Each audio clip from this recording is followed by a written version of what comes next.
Hey everyone, we have some new vocabulary because we have a brand new story we are going to be doing. And so the first word that's going to be in this story that we're going to talk about is adoringly. So if you act adoringly, you act with a lot of love and admiration. She gazed at her new kitten adoringly. We've got a picture of a mom and a daughter. The next word is capable. If a person's capable, he or she has the skill or ability to do something. So I think you are capable of doing this job, or capable of tying your shoes. The next word is spectators. And spectators are people who watch an event such as a sports competition. Thousands of spectators went to the concert to see the new rock band. So here we have a bunch of spectators at a baseball game. And the last word is disbelief. Disbelief is not believing that something is true. The audience gasped in disbelief when the magician disappeared. So they're shocked. They can't believe it. So these are some words that are going to be in a new story we're reading. But before we talk about it, just very quickly, I want us to look at this visualize anchor chart. We have looked at this before. So as we're reading this story, think about what do you see in your mind? Because you're trying to use your senses to create pictures as you read. So what do you see in your mind? What do you smell?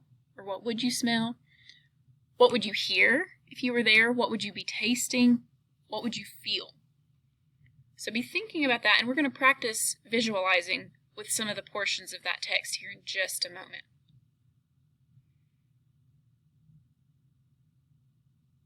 The text we're reading is going to have a character in it named Atalanta. And before we start that, though, I just want to give you a little bit of background on who this character is, who this person is. So this is the story of Atalanta. Atalanta's father left her in the woods as a baby. Raised by a bear, Atalanta could run fast. She decided to marry the man who could beat her in a race. Hippomenes loved Atalanta, but he needed help to win the race. Aphrodite, the goddess of love, gave him 3 golden apples. During the race, Hippomenes dropped the apples. Atalanta picked them up and lost the race. So she married Hippomenes, and the golden apples given to Hippomenes by Aphrodite helped him win the race. So, now that we kind of have that background knowledge on this character, we are going to be in our My Book on page 200. You can either do this online or you can get your My Book out and follow along with that. So first, we're going to look at the prepare to read, because this is a type of text we have not read so far this year, and this is a play, which is a story that can be performed for an audience. Plays list a cast of characters, and the cast of characters' names in each character might include a brief description of the character's role in the story. And authors of plays include stage directions to help set the scene and develop the characters. So stage directions are set in italics and within parentheses. And plays use lines of dialogue to reveal the plot. So that's how you figure out what is happening in the story. So this play is called Catch Me If You Can, and down here where it says set a purpose, it says look at the illustration, and it's talking about this one right here. What can you tell about the main character of this play? What questions do you have about her? And then you can jot your ideas down there.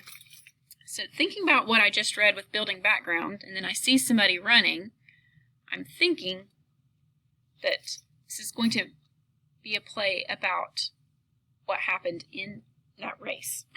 So we are going to turn the page to page 202.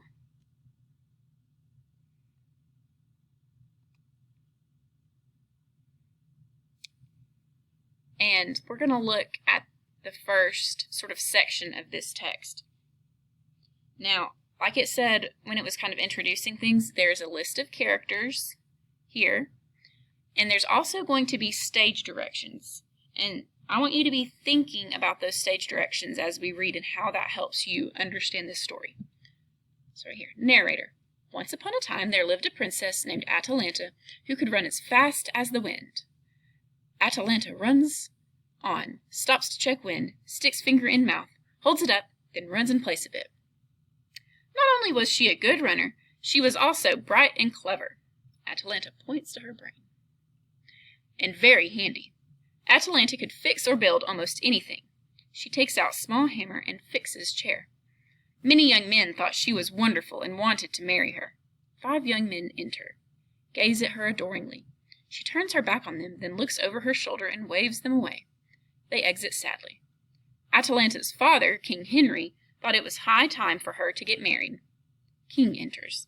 So remember, those stage directions in those parentheses are telling what's happening with the characters on the stage. And so I really like having those stage directions because it helps me visualize more of what is happening in the play.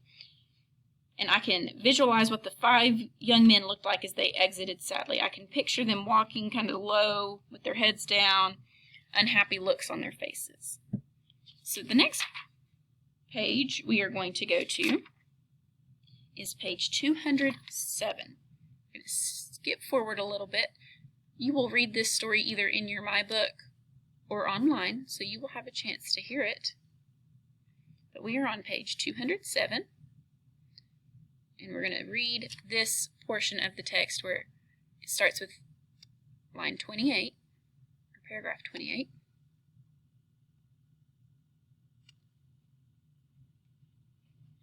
Narrator. Just then young John walked by. He lived in the town and had seen Atalanta only from a distance, but he knew how bright and interesting she was. Young John enters. Second young man. Hey, young John, are you going to try out for the race? Young John. I was thinking about it. First young man. You're going to have to do more than just think about it to beat us. Third young man. So, you want a chance to marry Princess Atalanta too? Young John. Not really. I just want a chance to talk to her, get to know her. Fifth young man. Talk to her? What's the deal with that? Men scoff at him. Young John. I just don't think it's right for Atalanta's father to give her away as a prize. She should get to choose who she wants to marry, or even if she wants to get married at all. First young man. That's really weird. Let's go, guys. Young men exit. So I'm visualizing young John speaking to this group of young men. And I can kind of see they're scoffing at him, kind of making fun of him.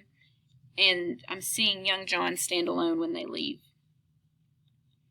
So, kind of like he's not worth listening to.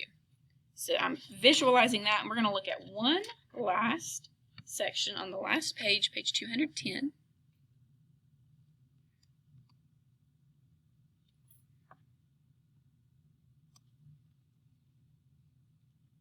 And I'm going to start at line 50, or section 52.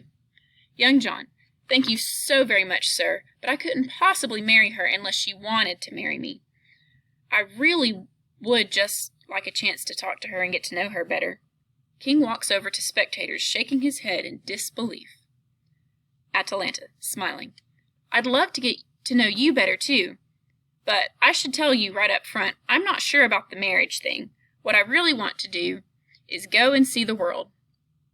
Young John. No kidding. That's exactly what I've been planning to do. What are some places you want to visit? They start walking off. I've just got to see the pyramids in the Grand Canyon. Narrator. And so Atalanta and young John spent a lovely afternoon together.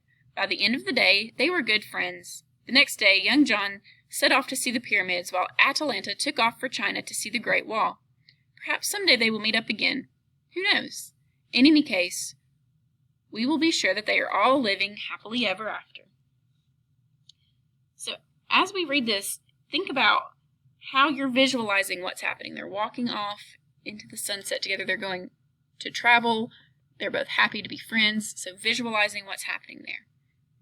So, you're going to read this story for yourself and think about picturing it in your head. Sometimes it's a little different to do that when it's a play, but you can still use those stage directions and what's happening to visualize what's going on with these characters.